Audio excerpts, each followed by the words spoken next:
If I told you the scariest moment of my life wasn't violence, but silence, would you believe me?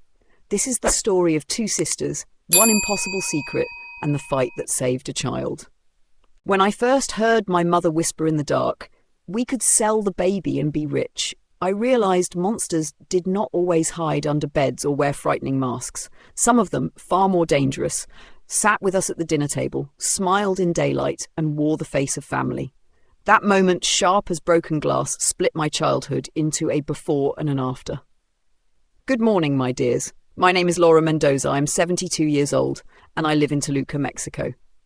Time has carved lines into my face and slowed my steps, but it has not erased the memories that shaped me.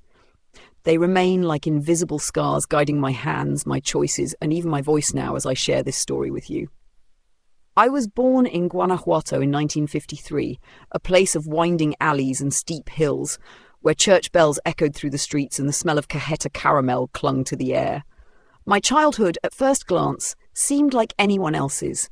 School, games in the narrow streets, the sound of my mother calling us in for dinner. Yet behind the closed doors of our house, shadows grew quietly, preparing to consume us. I did not choose my profession by chance. I became an obstetrician, and for more than 40 years my hands delivered children into the world. Each new cry was a triumph, each birth a promise that dignity could replace shame. I lost count of how many babies I welcomed, but every one of them felt like a small victory against the silence and violence that had nearly destroyed my own family. In my city, they came to call me the Doctor of Blessed Births. That name, spoken with affection by mothers who had suffered and survived, meant more to me than any diploma on a wall. Now that I am retired, I still care for a handful of special patients. Some are women burdened by stories painfully similar to my own. And perhaps that is why I finally decided to speak. For years, silence in our culture weighed heavier than truth. Silence became complicity. My sister Sophia always believed our story should not be buried with us. She told me, "Laura, if we keep quiet, it will happen again to someone else." After her passing, I understood. To remain silent was to protect the monster. To speak was to protect the vulnerable. So, here I am, an old woman with a cup of strong coffee at her side, staring into a camera my grandson taught me to use, reaching out to you. You who perhaps carry your own secrets, your own shadows. You who might need to know that survival is possible, even when betrayal comes from those meant to protect you. What I am about to share is not easy. It is a story about betrayal, about the dangers hidden within family walls, but also about resilience, chosen love, and second chances. To tell it, I must take you back to Guanajuato in the 1960s, to a small house on Pastita Street, where our lives seemed ordinary, until the day everything changed. I grew up on Pastita Street, a narrow road lined with stone houses whose walls seemed to lean toward each other like conspirators. To an outsider, our home looked like a modest but happy place, painted white with blue shutters, a front door that creaked when opened, and a small kitchen that always smelled of beans simmering or tortillas warming on the comal. Inside, life had its own rhythm. My father, Augusto, demanded punctual meals and silence when he read the newspaper. My mother, Dolores, enforced order with sharp eyes and firm hands. And then there was my sister, Sophia, who came into our world when I was nearly 7. I was half sister, half mother to her. While other girls my age played dolls in the street, I learned to change diapers and calm midnight cries. I did not resent it. Sophia's tiny hands curled around my finger, and in her gaze I found a sense of purpose I did not understand then. We were bound not just by blood, but by the quiet knowledge that we needed each other more than anyone else. Our daily life in those early years had moments of genuine sweetness. On Sundays, we walked to Mass, the bells echoing across Guanajuato's hills. Afterward, my father sometimes bought us sweet cajeta from a street vendor, and Sophia would smear it on her cheeks more than in her mouth. At night, I whispered her fairy tales, inventing endings where princesses saved themselves and monsters were defeated. Looking back, I realize I was writing the story I wished for us. Yet even then, cracks were forming.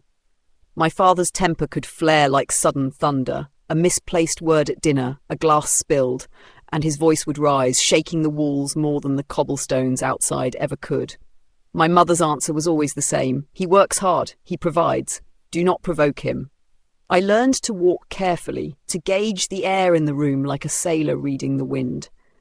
Still, in the glow of childhood, Sophia and I carved out our own refuge. We played hopscotch in the alley, chased paper kites that tangled in telephone wires, and collected smooth stones from the riverbank. In the afternoons, when the sun painted the city golden, we perched by the window and dreamed aloud. She said she wanted to be a teacher. I wanted to heal people, though I wasn't sure how. We promised we would always protect each other, no matter what. Those promises were born in innocence, but they would become our lifeline.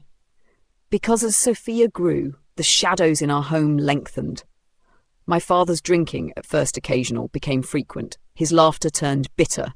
His gaze, once directed at my mother, began to drift toward Sophia in ways that made my stomach knot. I did not yet have words for the unease, but I felt it. From the outside, ours was just another family on Pastita Street. But inside, beneath the ordinary routines, danger was quietly taking root. By the time Sophia turned 12, the shadows inside our home no longer hid in corners. They walked with us, sat at the table, and lingered in every silence. My father's drinking had grown from weekend indulgence to nightly ritual. The sharp scent of mezcal clung to his shirts, and with each glass his voice grew louder, his patience thinner. Arguments with my mother began over trifles. A dish left unwashed, a bill unpaid. But they often ended with bruises she tried to cover beneath long sleeves. I remember one night at dinner, Sophia nervously spilled a glass of agua de Jamaica across the table. The crimson liquid spread like blood over the white cloth. My father slammed his fist down, ready to strike, but I pulled Sophia behind me. His hand paused mid-air, and for the first time I met his gaze not with fear, but with defiance. My heart hammered, but I could not let him touch her. That moment marked a turning point. I became her shield, even if it meant taking the blow myself. Still, what unsettled me most was not his temper, but the way his eyes began to linger on Sophia. At first, I thought I imagined it, a glance too long, a smile too strange, but the unease in my gut told me otherwise. Sophia, once carefree, started locking her bedroom door, something unheard of in our household. At night she would whisper to me, her voice trembling, "I don't want to be alone with him, Laura." I tried to confide in our mother. One evening, after another shouting match, I cornered her in the kitchen. "Mama, something is wrong. He looks at Sophia." My words stuck in my throat, heavy with shame. She cut me off sharply. "Enough. He is your father. Don't say such things. We must keep the family together."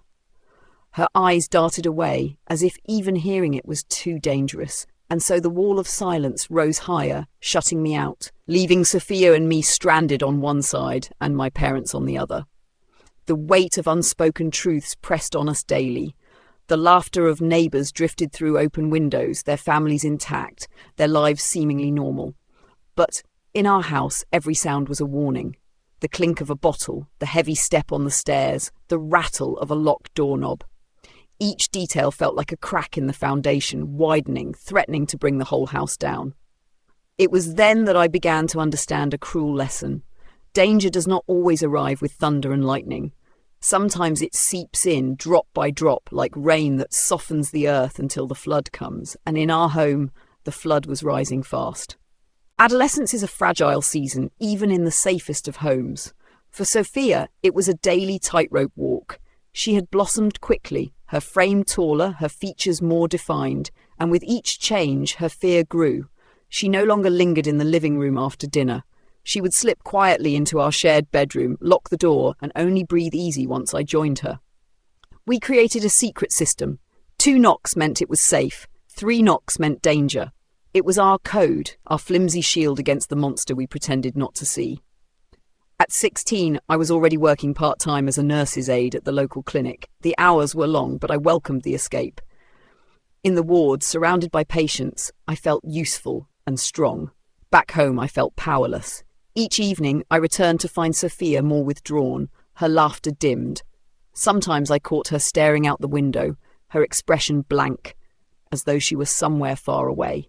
One night she whispered, "Laura, promise me you won't leave me alone with him." Her eyes shone with tears she tried to hide.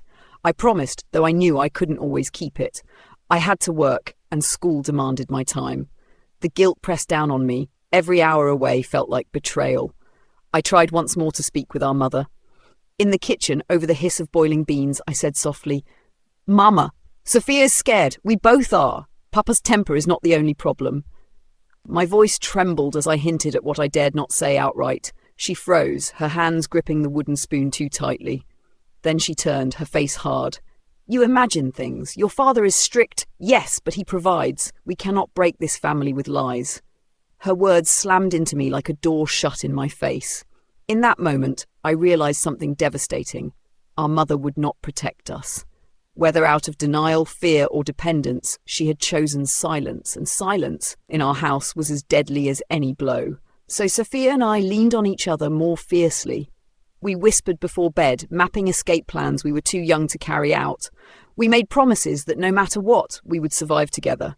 Yet beneath our whispered vows, I felt the storm building. The look in my father's eyes grew darker, and Sophia's unease heavier. Every day became a test of endurance, waiting for the moment when silence would no longer hold back the truth. Looking back, I see how young we were, how desperate we were to believe that two girls could outwit the weight of a household ruled by fear. But we had no choice. Our survival depended not on the protection of adults, but on the fragile bond we swore to guard with our lives. The summer I turned 17, I left for a short training course in Mexico City, eager to expand my skills as a nurse's aide. The city overwhelmed me, buses roaring past, street vendors shouting, the air thick with smog and opportunity. For the first time I felt a glimpse of freedom, as though the weight of Pastita Street had loosened its grip. But when I returned home weeks later, I sensed something had shifted. Sophia's body was different. Her dresses hung tighter, her steps slower. She avoided my eyes, retreating to her room at every chance. At first I thought it was simply the awkwardness of adolescence. But late at night I could hear her retching in the bathroom, stifling the sound with a towel. My heart pounded with dread, though I tried to push the thought away. One evening we sat at the kitchen table with a plate of watermelon between us. The sweet juice dripped down her fingers, but she barely touched it. Finally, she looked at me with eyes too old for her 15 years. "Laura," she whispered, "I'm pregnant." The words landed like stones in my chest. I froze, then reached for her trembling hands. "How long?" I asked, though I already knew. She hesitated. 4 months. Guilt tore through me. How had I not seen it sooner? I, who worked with expectant mothers daily, who recognized the signs in strangers, had failed to recognize them in my own sister. My stomach twisted with anger. At our father, at our mother's silence, at myself. "Does Mama know?" I asked. Sophia shook her head, tears spilling. "She will send me away," she said. Or worse. I wanted to tell her everything would be fine, but I couldn't lie. We lived in a time and place where shame carried more weight than justice. Families hid their wounds, no matter how deep. Girls like Sophia were often blamed, their voices silenced, their children erased before they could breathe. That night, lying beside her in our shared bed, I felt the enormity of what lay ahead. The tiny life growing inside her was both miracle and curse. Innocent yet dangerous, a beacon that would expose what our family tried so hard to conceal. I whispered, "We'll find a way. You're not alone." My promise was fierce, though my chest ached with fear. I knew our lives had just crossed an invisible line, one we could never step back from. The storm we had dreaded was no longer approaching. It was here, living inside my sister, demanding to be born. The truth could not stay hidden for long. Sophia's body was beginning to betray her secret, the roundness of her belly, the heaviness in her steps. One afternoon, while folding laundry in the small living room, our mother's eyes fell on Sophia as she bent forward. The fabric slipped from her hands, and for the first time, I saw denial crack. "What is this?" she demanded, her voice low but sharp. She grabbed Sophia's wrist and pulled her into the light. There was no hiding it now. My sister's silence confirmed everything. That night, the house filled with the kind of tension that makes breathing painful. My father sat in his chair, his face flushed with drink, pretending ignorance. My mother paced like a caged animal, muttering about shame and ruined reputations. Finally, she stopped and spoke with a chilling calm. "We can send the baby away. People pay good money. This will never have to touch us." Her words sliced through me. selling the baby, as if it were not flesh of Sophia's flesh, not a life formed in secret pain. Sophia's eyes widened, and for a moment she seemed too stunned to speak. Then, her voice trembling but resolute. "He is mine. I will not give him away." The room erupted. My mother shouted about disgrace. My father slammed his fist on the table, demanding silence. But Sophia did not waver. For the first time I saw steel in her. She might have been just 15, but in that instant, she carried the weight of a mother. I stood beside her, my heart pounding. "If she keeps the baby, then I will help her," I said, surprising even myself. My words drew a glare from both parents, but I didn't flinch. The secret code, the locked doors, the sleepless nights, all of it had led to this moment. Sophia needed an ally, and I would not fail her again. That night, when the house had fallen quiet, we whispered our plan. At 3 a.m, while our parents slept, we would gather what little money I had saved from the clinic, some clothes and the forged courage of 2 frightened girls. We would leave Pastita Street behind. Sophia asked me, "Where will we go?" I didn't have a real answer. "Anywhere but here," I said. "Anywhere he cannot find us." As we lay in the dark, the enormity of our decision pressed down. We were about to sever ourselves from everything we had known, our home, our family, even the fragile safety of familiarity. But beneath the fear, a spark flickered. Hope. Hope that somewhere beyond Guanajuato, there was a place where monsters could not reach us and where Sophia's child could be born free. The night of our escape, time seemed to move differently, both unbearably slow and terrifyingly fast.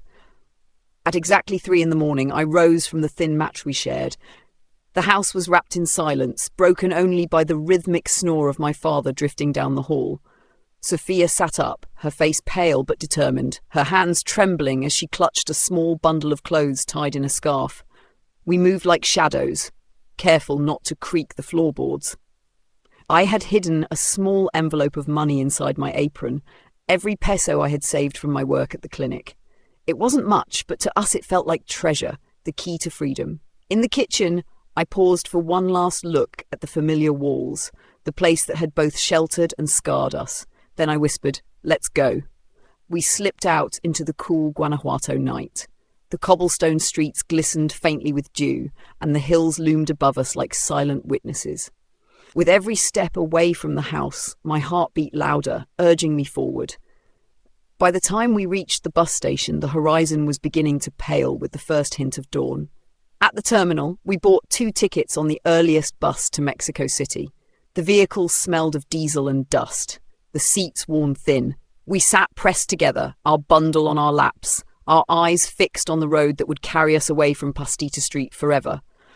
As the bus rumbled to life, Sophia let out a shaky breath. "We did it," she whispered, though both of us knew this was only the beginning. The city swallowed us whole. Mexico City was unlike anything Sophia had ever seen. Endless streets buzzing with vendors, the sharp aroma of roasted corn and exhaust fumes mingling in the air, voices layered one over another in a constant hum. For a moment, even in our fear, she looked around with awe. We found shelter in a small boarding house run by Doña Zulmira, a stout woman with kind eyes who seemed to sense our desperation without needing details. "You can stay here," she said, handing us a key to a tiny room with a single bed. It felt like a sanctuary. For the first time in weeks, we slept without listening for footsteps in the hallway. But our relief was short-lived. The phone number we had been given, a distant cousin in the city who might help, turned out to be wrong. Each time I dialed from the payphone at the corner, I was met with a dead line or the voice of a stranger. Panic clawed at me. We had no plan beyond those digits, and now they led nowhere. Then came the news that chilled me. My father had been asking questions, following leads. Rumours spread that he had travelled to the capital, searching for 2 runaway girls. The safety we thought we had found was slipping. One evening, Sophia clutched my arm tightly, her voice a whisper. "Laura, I think I saw him. Outside, near the street." I looked out the window, but the crowd had already swallowed him. Whether it was real or her fear taking shape, I didn't know. But in that moment, we both understood. Mexico City was too close. We would have to run again. Leaving Mexico City was like tearing ourselves from a fragile cocoon before it could fully form. Doña Zulmira pressed warm tortillas into our hands the morning we departed, her eyes filled with concern. "Keep moving, niñas," she said softly. "Don't let the past catch you." Her kindness wrapped around us like a blessing as we boarded the crowded bus heading east. The road to Veracruz stretched endlessly, winding past dusty plains and lush fields. Through the window, I watched the land transform, mountains giving way to humid lowlands, the air thick with the scent of sugarcane and the distant tang of salt from the sea. Sophia shifted restlessly beside me, her hands resting protectively over her belly. She was barely 15, yet her body carried the weight of 2 lives. I could see the toll it was taking, her ankles swollen, her breath shallow. Each jolt of the bus made me fear she might collapse. We arrived in Córdoba, weary and disoriented, where fate guided us to the door of Eliette, a distant cousin we barely remembered. She was older, practical, with the kind of stern kindness that hides beneath a rough exterior. At first her eyes narrowed with suspicion, 2 runaway girls with a secret too large to conceal. But when she saw Sophia's condition, her face softened. "Stay," she said simply, ushering us inside. Life in Córdoba was both a refuge and a trial. The region was vibrant, alive with the smell of roasted coffee beans drifting from small shops, but we lived cautiously, always glancing over our shoulders. I found odd jobs, sweeping in a pharmacy, assisting in a clinic when they needed an extra pair of hands. Every peso went to food and medicine for Sophia. Nights were restless. She often woke with cramps that left her doubled over, clutching the sheets. The local doctor grew concerned and referred us to the hospital in Orizaba, a town nestled against green mountains where mist lingered in the mornings. The hospital was larger than anything Sophia had seen, but the wards were crowded, beds lined up in endless rows. Still, it was safer than home, and we clung to that fragile comfort. I will never forget the day Sophia looked at me, her face pale with exhaustion, and whispered, "Do you think he'll find us here?" My heart clenched. I wanted to reassure her, but the truth was bitter. Our father's shadow stretched long, and his reach felt endless. The paranoia grew sharper when a nurse mentioned a man asking questions about 2 young sisters from Guanajuato. My stomach dropped. That night, as the rain pounded against the hospital windows, we whispered once more of escape. But Sophia was too weak to move again, and the child was coming sooner than expected. The time for running had ended. The time for fighting, for her survival and the baby's, had arrived. The hospital in Orizaba was both a sanctuary and a trap.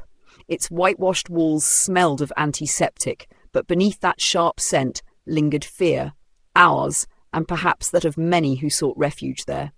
Sophia's condition had worsened. Her blood pressure was high, her ankles ballooned, and waves of pain came earlier than they should have. Each night I sat by her bed, memorizing the beeping machines, as if my vigilance could keep her safe.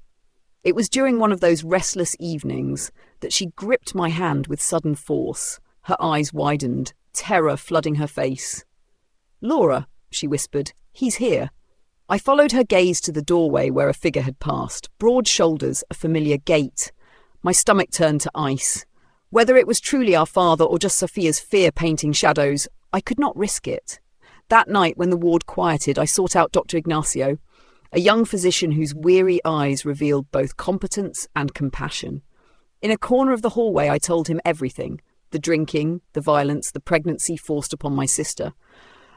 My words tumbled out in a rush, my shame raw and exposed. For a moment, he said nothing. Then he placed a hand on my shoulder. "You did the right thing speaking up. From now on, she is under my protection." The very next day, Sophia's records were altered. A new name appeared on the chart, a false trail to mislead anyone who might come asking.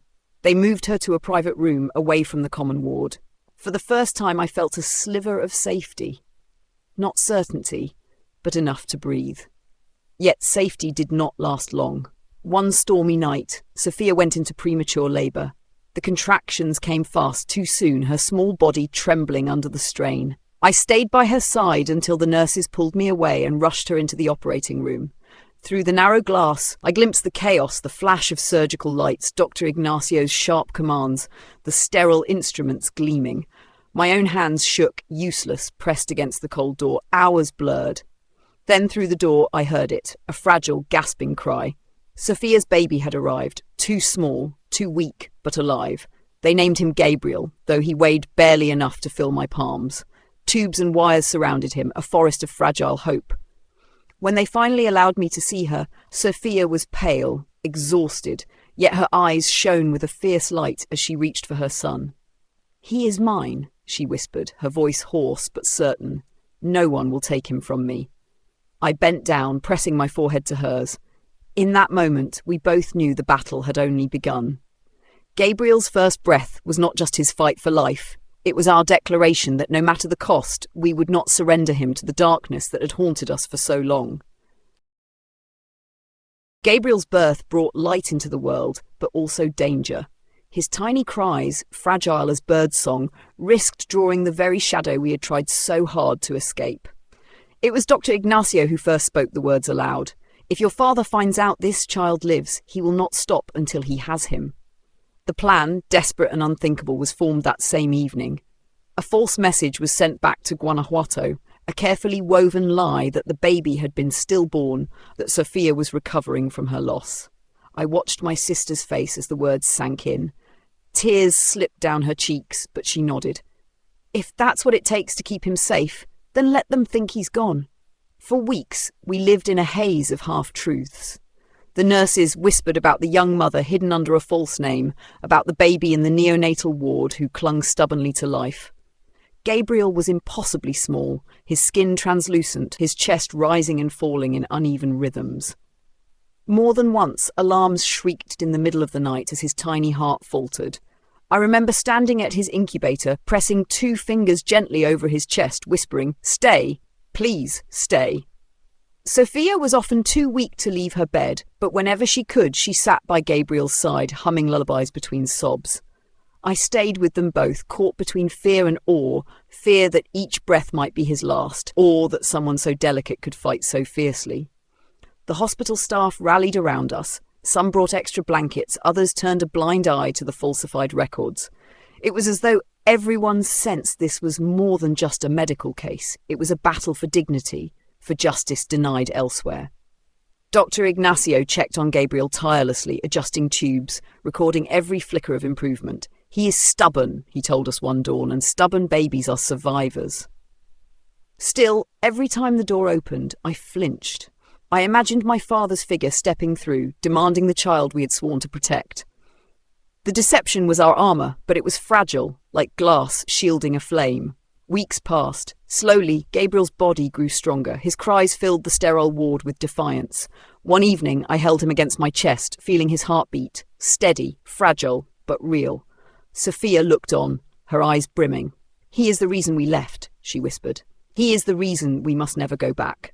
I nodded, knowing she was right. The lie we had crafted had bought us time, but it could not hold forever. Soon we would need a new refuge, far from Orizaba, far from Guanajuato, a place where Gabriel could grow without fear, where our family could be reborn on our own terms. But for now, in that ward filled with humming machines and the scent of antiseptic, we allowed ourselves to hope. Gabriel was alive, and as long as he lived, so did our fight. 3 months after Gabriel's birth, the rainy season still lingered over Veracruz. The air was thick, the nights damp, and every cough from my fragile nephew tightened the knot in my stomach.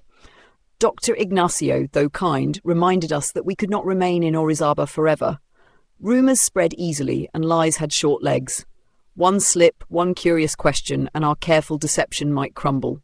Help came through an unexpected ally, Dr. Irma, a paediatrician who had taken a quiet interest in Gabriel's fight for survival.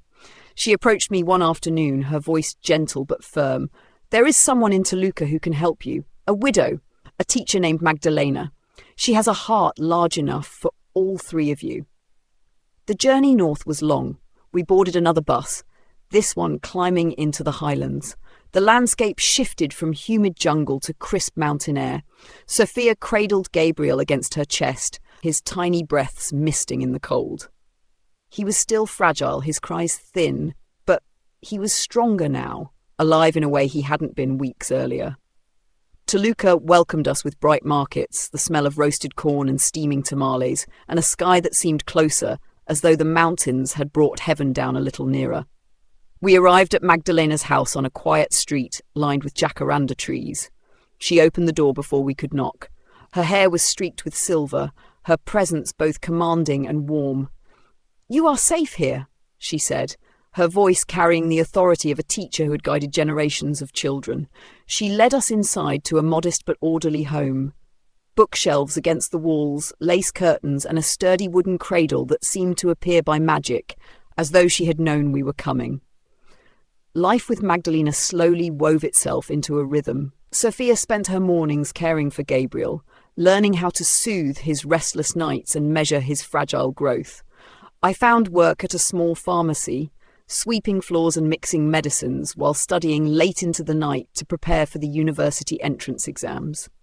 Magdalena's guidance anchored us. She taught Sophia to read lullabies as if they were lessons, and me to see hardship not as a prison but as preparation. The house filled with new sounds, Gabriel's cries, Magdalena's steady voice correcting our Spanish when we slipped into childish slang, the rustle of notebook pages as I bent over textbooks. In her presence, the fear that had clung to us began to loosen its grip. One evening, as we sat around her kitchen table, Magdalena poured cups of Atoli and said, "Blood does not always make family. Love does." Her words settled into me like scripture. For the first time, I believed we might have a future beyond survival. A future where Sophia could raise her son without shame, and where I could pursue the dream that had once felt impossible, to become a doctor, to help women like us. In Toluca, under Magdalena's roof, we were no longer fugitives. We were a family reborn. The years in Toluca unfolded like chapters in a book we had once feared would end too soon. Under Magdalena's roof, the air of dread that had clung to us in Guanajuato and Veracruz slowly dissolved. Each morning began with the scent of strong coffee and the sound of roosters in the distance, and each evening closed with Gabriel asleep in his cradle. Sophia humming lullabies learned from Magdalena's careful instruction. Sophia, though still so young, embraced motherhood with a quiet resilience. At 15, her world should have been school books and playgrounds, yet she rose each day to feed, bathe, and soothe her son. There were moments when exhaustion shadowed her face, when she stared out the window as though mourning the childhood stolen from her. But in those moments, Magdalena would take her hand and remind her, "Motherhood does not end who you are. It is the beginning of another strength." Slowly, Sophia began to believe it. With Magdalena's help, Sophia returned to school. She would walk Gabriel to the small daycare run by church sisters and then hurry to class, determined not to lose herself entirely to the role forced upon her. Watching her carry her books in one arm and her baby in the other filled me with fierce pride. She was more than a survivor now. She was a builder of her own future. For me, the path to medicine began in earnest. After long days at the pharmacy, I studied late into the night. The flickering lamp on Magdalena's desk became my companion as I pored over anatomy charts and medical texts borrowed from a sympathetic doctor. When I was finally accepted into the university's medical program, Sophia and Magdalena embraced me as if I had been crowned queen. It was not only my triumph, it was ours, the fruit of every sacrifice and every whispered promise to escape. University life was grueling. Long lectures, endless rotations, and nights on call tested my endurance. But each time, fatigue threatened to defeat me. I thought of Sophia's tearful confession over watermelon, of Gabriel's fragile heartbeat in that incubator, of Magdalena's unwavering support. Their faces became my compass. I was not studying for myself alone. I was studying for every woman who had ever been silenced. Years passed, and our lives intertwined with Toluca's rhythms. Markets filled with laughter, church bells tolled, and in the evenings we gathered around Magdalena's table, sharing tamales and stories. Gabriel grew stronger, his laughter echoing through the house like proof that hope could take root even in soil poisoned by betrayal. But life, as always, carried both light and shadow. When Magdalena passed away, her absence left a silence so heavy it pressed against our chests. Yet she left us with more than grief. She left us a blueprint for resilience, a reminder that family is chosen as much as it is given. Her teachings lived on in Sophia's motherhood, in my vocation, and in Gabriel's bright eyes. In those years, we transformed from fugitives into something stronger. women forging destinies, no longer defined by the violence we had fled, but by the futures we dared to build. By the time Gabriel turned 18, he was taller than me, with a quick smile that reminded me of Sophia's gentleness and a stubborn streak that was wholly his own. He was preparing for university entrance exams when Sophia and I decided it was time to tell him the truth. For years, we had skirted the edges of it, offering fragments, that we left Guanajuato because of danger, that we built a new life in Toluca for protection. But now he was becoming a man, and secrets, we knew, had a way of curdling if left too long in the dark. We sat at Magdalena's old kitchen table, the wood scarred from decades of meals and confessions. Sophia's hands shook as she began, her voice breaking with each sentence. She told him about our father, her father, and how he had betrayed the sacred role of protector. She spoke of silence, of escape, of the night buses and the hospitals where he almost slipped away before taking his first breath. Gabriel listened without interruption. His face shifted through disbelief, anger, and finally something quieter, sorrow. When Sophia finished, there were tears on her cheeks.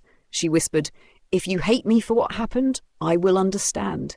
He reached across the table and took her hands. "I don't hate you," he said firmly. "You saved me, both of you did." Then he turned to me.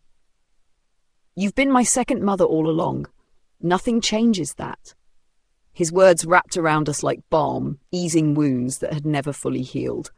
In time, Gabriel chose his own path, pediatrics. He said he wanted to give back the gift that had been fought for on his behalf, the gift of life to children who entered the world fragile and uncertain. Watching him don his white coat for the first time, I felt something close to redemption. The cycle of violence had not broken him. Instead, he had forged his own legacy of healing. News of our father's death reached us years later, carried by a distant relative. I felt no triumph, no relief, only a dull emptiness, as though a shadow had finally dissolved but left behind scorched earth. My mother, still alive in Guanajuato, remained a ghost in our lives. She lived quietly, clinging to denial until the end. We never reconciled, and perhaps that was for the best. For Sophia and me, healing did not mean returning to those who had hurt us. It meant building anew, choosing family through love and loyalty rather than blood. Gabriel became living proof of that choice, not a secret to be hidden, but a legacy to be embraced.